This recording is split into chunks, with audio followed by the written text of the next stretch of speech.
dari bahasa kali ini adalah Q&A.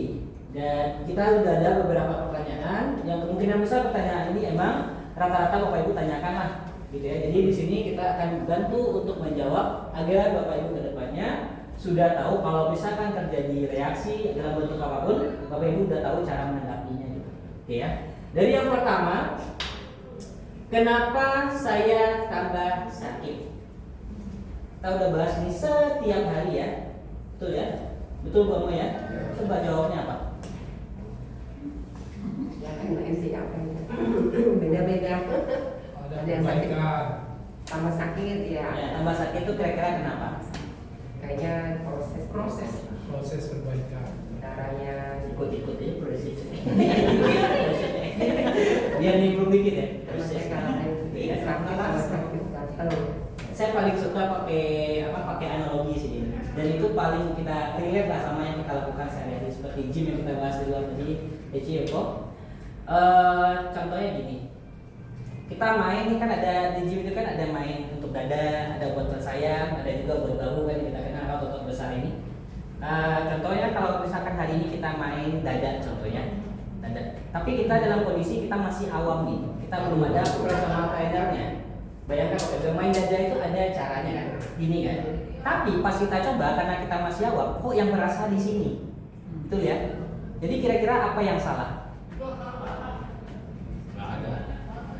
Nggak ada ya? Ada. Tujuan kita yang keliru. Kita pengen dada main dada, gerakannya udah sama dengan yang lain, tapi kok yang berasa bagian sini? Ada nggak ngerasain gitu? Sehingga akhirnya orang yang paham ngasih tahu, kamu gerakannya kelihatan sama dengan yang lain, tapi sebetulnya ada yang salah.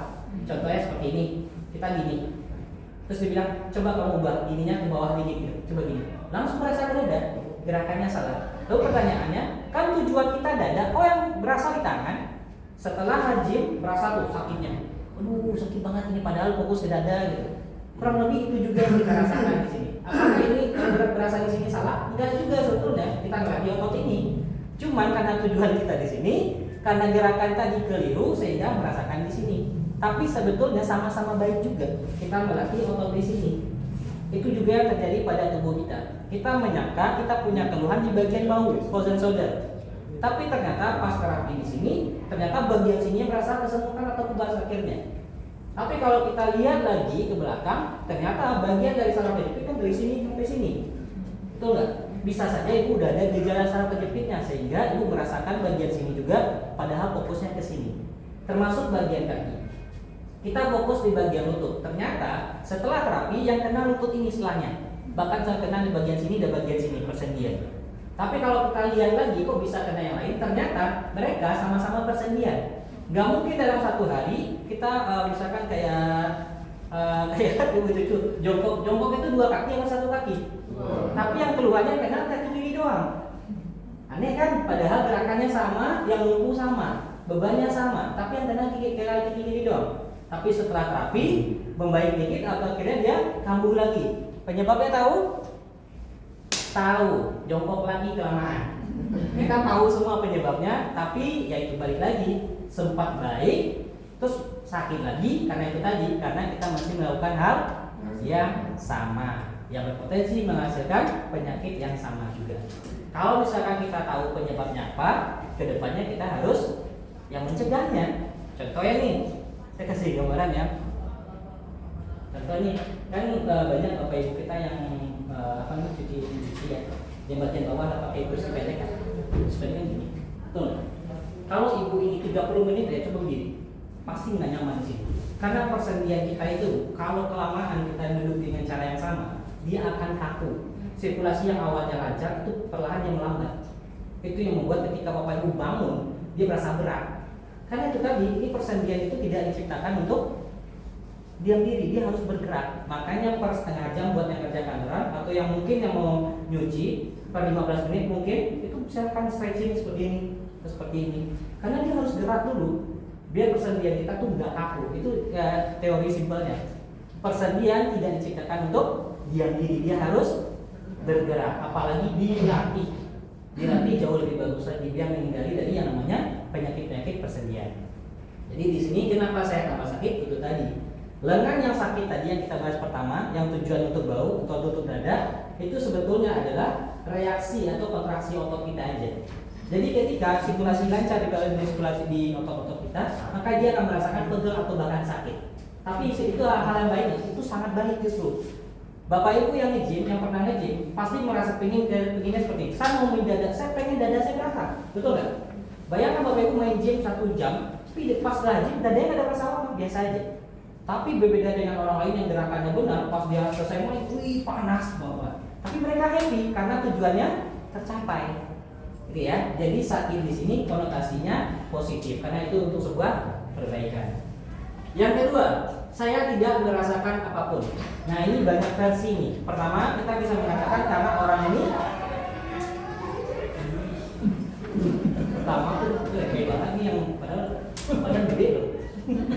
Pertama saya tidak merasakan apapun. Yang pertama itu karena seperti Bapak bilang tadi, kura-kura tadi itu saya udah bingung juga karena metabolismenya melambat atau apa macam, saya juga bingung. Yang kedua karena dia sehat, karena dia jaga badan, jaga makan dan segala macam, sehingga dia kesini untuk pencegahan aja. Atau yang ketiga itu penyakitnya udah lama. Kita bahas ya, stroke yang udah bertahun-tahun itu reaksinya agak lambat karena kakinya udah bertahun-tahun, jadi prosesnya juga akan lama, sehingga dia merasakan reaksi perbaikan itu udah butuh dalam 3 bulan, 4 bulan, mungkin dalam 1 tahun baru merasakan perbaikan itu. Karena kita harus menimbang juga sudah berapa lama penyakit itu diderita. Nah itu biasanya. Tapi buat Bapak Ibu, Mas saya punya masalah lutut, tapi sampai hari ini 3 bulan ini belum ada reaksi apa-apa. Jadi seperti Pak Johan lah, kura-kura. Kalau Bapak Ibu rasa Bapak ini akan bisa bantu nantinya, tetap rutin aja. Tapi sekali lagi, saya tidak merasakan apapun ini, Bapak Ibu jangan jadikan patokan bahwasanya Bapak Ibu akan menimbang lanjut atau tidak. Karena di sini Bapak Ibu sudah lihat banyak perbaikan, yang artinya perbaikan ini yang akan menjadi pencegahan buat Bapak Ibu jangka panjang.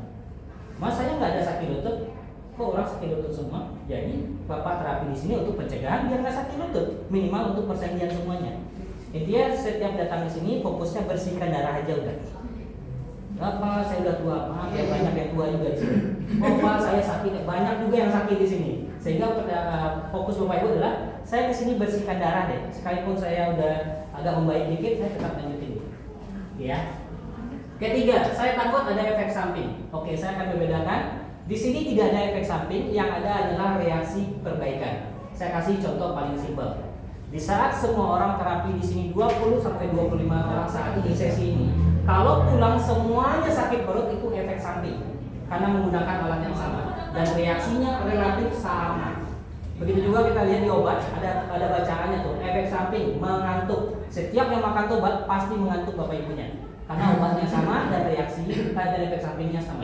Tapi setelah terapi ada yang sakit bahunya karena masalah frozen shouldernya, ada yang sakit lututnya karena ada dua riwayat lututnya, ada yang sakit tumitnya karena dulu pernah sakit tumitnya, berasa lagi. Artinya reaksi ini berdasarkan keluhannya masing-masing. Jadi setiap perbaikan yang dialami nanti juga prosesnya nggak sama. Mas saya udah seminggu ini sakit bagian ini, Mas saya udah 2 minggu loh nggak juga ada baik. Saya nggak akan bisa jawab karena alat ini yang bekerja. Dan yang kedua, siapa yang bekerja? Tubuhnya Bapak Ibu. Apakah selama 2 minggu itu yang sakit terus itu Bapak Ibu ada melakukan exercise? Kalau nggak ada, berarti nggak salah mesin ini juga. Yang kedua, apakah makanannya dijaga? Enggak juga, berarti nggak salah mesin ini juga. Ketiga, apakah masih stres berkepanjangan? Ternyata masih, nggak juga salah mesin ini juga. Karena buat seseorang yang bergantung sama mesin ini itu sesuatu yang keliru. Bapak Ibu juga harus tahu, saya datang sana 20 menit. Yang saya jaga sebetulnya bukan 20 menit itu, tapi setelah 20 menit itu apa yang saya jaga. Karena itu yang membuktikan Bapak Ibu sakit ke depannya atau tidak. Betul nggak? Karena lingkungan juga mempengaruhi. Jadi di sini kita juga tekankan, sebaiknya Bapak Ibu yang datang rutin ke sini sudah memiliki sebuah tujuan bahwasanya perbaikan pola hidup juga harus dihadirkan agar kemudian ini bisa lebih bagus. Yang 4, saya ragu bisa bantu masalah saya. Buat yang ragu-ragu, bagusnya kemana ya? Pulang aja ya, betul, pulang aja. Benar ya, buat yang ragu-ragu, pulang saja. Itu jawaban Pak Johan. Oke, tapi bagi saya, buat yang ragu-ragu itu normal. karena kita datang ke sini, Bapak Ibu baru lihat kita dan cuma duduk-duduk saja, secara logika itu nggak masuk akal. Kok dia bisa bantu? Makanya kita setiap yang datang, orang yang baru benar-benar awam, kita selalu bilang coba rutinkan 1 minggu ini. Sebetulnya nggak 1 minggu, Pak. Kalau biar fair ya, 3 bulan sekali kan pengecekan darah kan minimal kan. Kalau beneran mau fair, 3 bulan harusnya. Tapi karena Bapak Ibu kita banyak alasannya, oh saya jauh, saya sibuk, makanya seminggu aja dulu coba.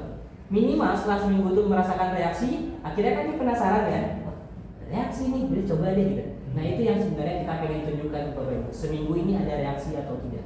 Kalau tidak, ya boleh pertimbangkan untuk berhenti. Tapi kalau keluhan Bapak Ibu berat, seharusnya minimal kasih waktu kita 1 bulan untuk membuktikan apakah perubahan dari kualitas darah itu ada atau tidak. Ya.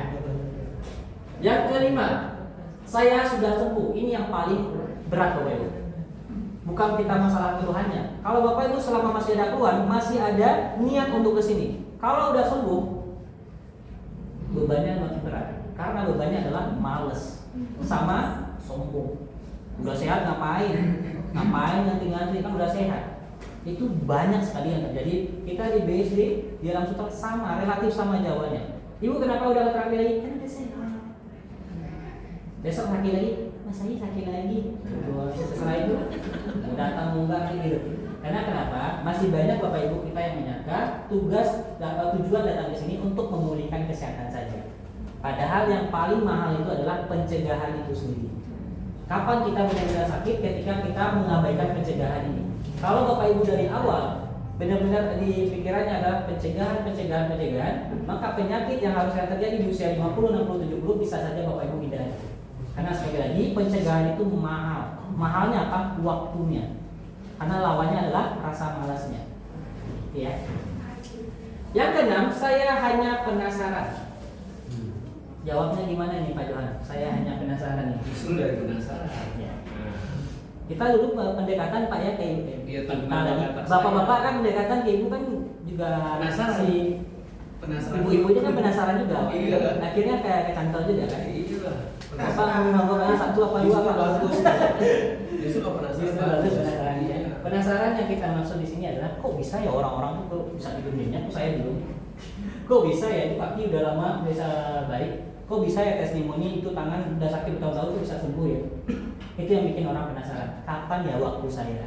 Ketika Bapak Ibu penasaran ini, bagi kita yatim itu sangat senang karena selama Bapak Ibu penasaran, selama itu juga Bapak Ibu masih datang ke sini. Yeah. Karena kalau penasarannya udah hilang, kemungkinan juga hilang juga Bapak Ibu kita. Coba lagi. Makanya ketika Bapak Ibu merasakan reaksi yang banyak itu, ya selamatlah karena kemungkinan besar dalam beberapa hari ke depan Bapak Ibu masih datang.